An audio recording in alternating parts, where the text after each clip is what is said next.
కేసీఆర్ అంటే జూటా మాట. ఇది మొత్తం బ్రాండ్ మీరు క్రియేట్ చేసుకున్నారు. ఎక్స్ ముఖ్యమంత్రి గారు ఒక మంచి బ్రాండ్ ని మీరు క్రియేట్ చేసుకున్నారు. కేసీఆర్ అంటే అబద్ధం, కేసీఆర్ అంటే జూటా, ఆ విధంగా ఒక మంచి బ్రాండ్ మీరు తీసుకున్నారు. ఎక్స్ ముఖ్యమంత్రి గారు, నేను అసెంబ్లీ సాక్షిగా ఒక మాట అడిగిన, అసలు కేంద్రం నుంచి ఎన్ని నిధులు వచ్చినాయి, ఏదైనా హిసాబ్ చెప్తారా, వైట్ పేపర్ డిక్లేర్ చేస్తారా అంటే మీరే అసెంబ్లీ సాక్షిగా కూడా అబద్ధం మాట్లాడినారు.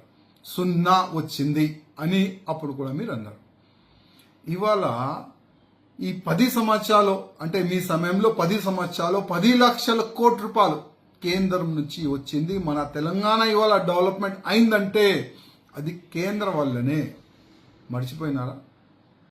డబుల్ ఇంజన్ గవర్నమెంట్ వస్తేనే తెలంగాణ బాగుపడుతుంది. కానీ దురదృష్టం మా వాళ్ళు కరెక్ట్ లేదు. లేకపోతే ఎప్పుడో మా గవర్నమెంట్ వచ్చేది. కానీ ఏం బాధ లేదు.